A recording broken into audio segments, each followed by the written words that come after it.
बहुत पुराने समय में एक राजा था जो शिकार करके लौट रहा था। अपने राज्य की ओर जा रहा था। वह अपने राज्य की सीमा पर था। वहाँ उसे प्यास लगी। उसने इधर उधर देखा कि कहीं पानी मिल जाए, तो उसे एक कुआं दिखाई दिया। वहाँ कुछ औरतें पानी भर रही थी, तो अपने घोड़े से उतरकर कुएं की तरफ गया। सभी औरतें जा चुकी थी। वहाँ पर एक लड़की कुएं में से पानी निकाल रही थी। तो राजा ने कहा कि पानी मिलेगा क्या? उस लड़की ने राजा की ओर देखा। वह पसीने से तरबतर था। गर्मी बहुत ज्यादा थी। लड़की ने राजा को बैठने को कहा। वह सोच रही थी कि इतनी गर्मी में यह राहगीर हांफता हुआ आया है। जब कुएं से निकला हुआ ठंडा पानी पिएगा तो बीमार हो जाएगा। तो उस लड़की ने समय बिताने के लिए राजा से बात शुरू करते हुए कहा, कहाँ से आ रहे हैं? शिकार करके। लड़की ने एक घड़ा पानी से भरा और कुएं की मुंडेर पर रख दिया। उस पानी से वह अपना मुंह हाथ धोने लगी और फिर एक घड़ा और भरा। राजा ने सोचा कि अब हाथ मुंह धोकर ही मुझे स्वच्छ जल पिलाएगी। लेकिन उस लड़की ने पानी को अपने पैरों पर उड़ेल दिया और धीरे से मुस्कुराई और बोली, क्षमा करें, गर्मी बहुत है, अभी पानी पिलाती हूँ। इसी तरह लड़की ने 2 घड़े पानी के और बर्बाद कर दिए। अब राजा को गुस्सा आया। उसने लड़की से कहा कि पानी क्यों नहीं पिला रही हो? तो फिर लड़की को लगा कि कुछ समय तो बीत ही गया है, अब पानी पिला देना चाहिए। और उसने एक घड़ा और पानी भरा और इस बार उसने वह पानी राजा को पिला दिया। लेकिन राजा अभी भी गुस्से में था। बोला, क्या आप जानती हैं कि मैं कौन हूँ? आप एक राहगीर हो जिसे मैंने पानी पिलाया है और प्यास बुझाई है। तो राजा ने कहा, आपने मेरी प्यास तो बुझाई, लेकिन मुझे तरस आया। आप नहीं जानती कि मैं एक राजा हूँ। जिस प्रकार से आपने मुझे पानी के लिए तरसाया है, उसी प्रकार मैं तुम्हें तरसाऊंगा। मैं तुमसे विवाह करूंगा और तुम्हें प्रेम के लिए तरसाऊंगा। तुम्हें महल में ले जाकर मैं एक अलग से महल में रखूंगा, लेकिन सदा मेरे प्रेम के लिए तरसोगी। यह प्रण लेता हूँ। स्वीकार है, मैं भी प्रण लेती हूँ कि मैं भी आपके पुत्र के हाथों से आप पर प्रहार कराऊंगी। राजा ने कहा कि मेरी कोई संतान नहीं है और ना होगी, तो तुम्हारा प्रण व्यर्थ ही जाएगा और मैं अपना प्रण पूरा करूंगा। मैं कल ही तुमसे विवाह करूंगा। अपने माता पिता से आज्ञा लेना हो तो मैं उनसे मिलना चाहूँगा। परंतु उस लड़की ने कहा कि ये लड़ाई हम दोनों में है, तो माता पिता से मिलने की आपको कोई आवश्यकता नहीं। मुझे पूरा अधिकार है अपने जीवन के बारे में निर्णय लेने का, परंतु माता पिता से तो मिलना होगा, तभी तो विवाह होगा। आप उसकी फिक्र ना करें। मैं अपने माता पिता से आपको उस दिन मिलवाऊंगी जिस दिन मेरा प्रण पूरा होगा। पर आप मुझे मेरे माता पिता से मिलने से नहीं रोकेंगे और ना ही कभी मेरा पीछा करेंगे और ना ही जानने का प्रयत्न करेंगे कि मेरे माता पिता कौन हैं। स्वीकार है। उचित है, कल इसी समय पर मैं यहाँ इसी कुएं के पास दुल्हन के रूप में वरमाला लेकर आपकी प्रतीक्षा करूंगी। राजा ने उसका नाम पूछा तो उसने अपना नाम विजया बताया। तो राजा ने पूछा, क्या आप राजकुमारी हैं? वह बोली, हर पुत्री अपने पिता की राजकुमारी ही होती है। वह अपना घड़ा लेकर चली गई और राजा देखता रह गया। अगले दिन उसी समय उसी जगह पर राजा अपने कुछ मंत्रियों और सिपाहियों को साथ लेकर कुएं के पास पहुंचा। वहां पर पहले से ही विजया दुल्हन के वेश में हाथ में माला लिए हुए राजा का इंतजार कर रही थी और उसने राजा के गले में वरमाला डालकर उसे अपने पति के रूप में स्वीकार कर लिया। राजा उसे लेकर अपने राज्य की ओर चल पड़ा। राजा अपनी रानी विजया को लेकर अपने राज्य जयनगर पहुँचे। रानी का खूब स्वागत सत्कार किया गया, लेकिन यह क्या, राजा ने अपनी रानी को अपने महल के पास छोटे से महल में रहने के लिए भेज दिया। वहाँ उसे हर सुख सुविधा उपलब्ध कराई गई और बहुत से दास दासियां, पहरेदार सब थे, परंतु राजा का साथ नहीं मिलेगा यह रानी को पता था। विजया के दिमाग में एक योजना थी, तो उसने उस योजना पर अमल करना शुरू कर दिया। किसी को कुछ भी भनक नहीं थी कि वह अपने महल में क्या कर रही है, क्योंकि उसे अपने महल में अपनी इच्छा से रहने की, कुछ भी करने की पूरी आज़ादी थी। वह अपना प्रण पूरा करने में लग गई थी। राजा अपनी रानी से अलग राजकाज में व्यस्त रहता था। एक दिन राजा बहुत ही उदास बैठा था और राजा का एक परम मित्र और विश्वास पात्र, जिसने राजा को उदास देखा, तो राजा से कहा कि वह रानी को अपने महल में अपने साथ ही रहने की अनुमति दे, परंतु राजा ने मना कर दिया। तो राजा के मित्र ने राजा से कहा कि उनके राज्य में एक नर्तकी आई है, वह बहुत सुंदर नृत्य करती है, आप चाहें तो उसे बुलवा लें, आपकी उदासी दूर हो जाएगी, आपका दिल बहल जाएगा, कुछ समय के लिए ही सही, जब भी आपकी इच्छा होगी बतला दीजिएगा। तो राजा ने कहा कि वह उसे बुलवा ले। अगले दिन मित्र ने राजा से कहा कि वह नर्तकी केवल नृत्य सिखाती है, किसी दरबार में नृत्य नहीं करती।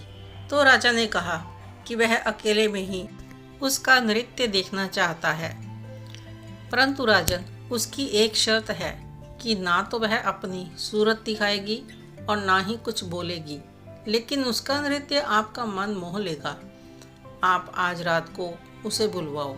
उसी रात को वह नर्तकी हाजिर हो गई।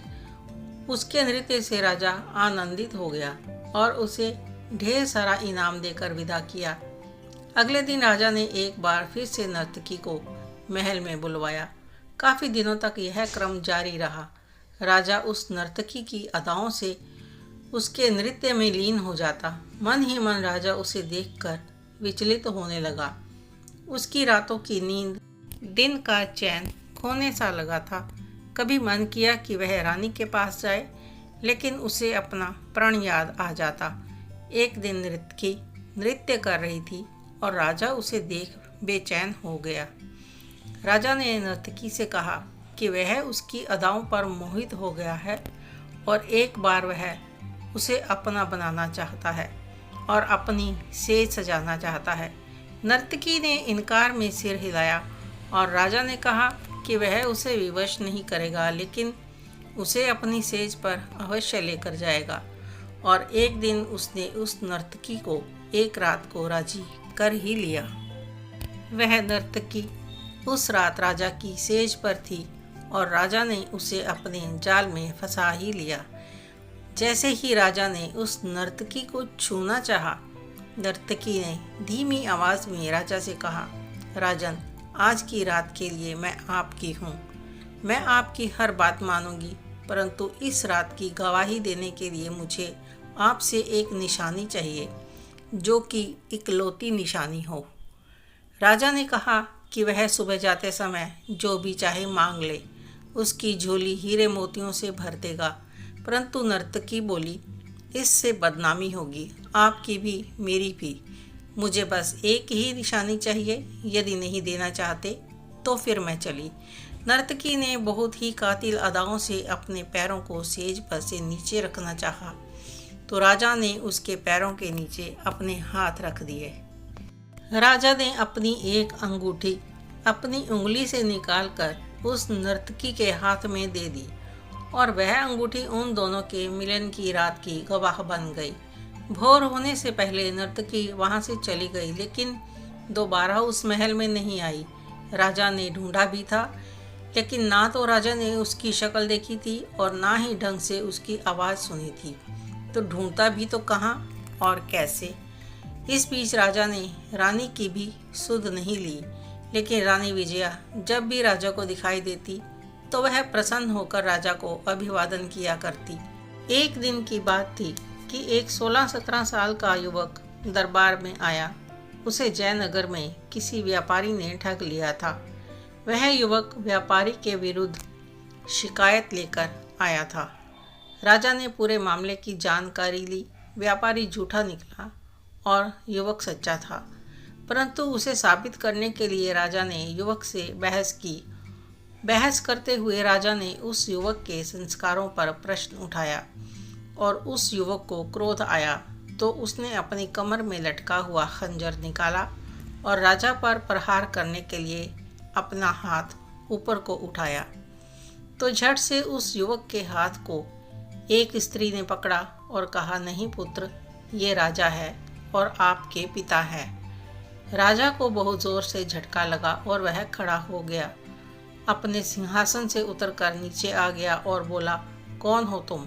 ऐसे कैसे कह सकती हो कि यह मेरा पुत्र है जब मेरी कोई संतान ही नहीं है?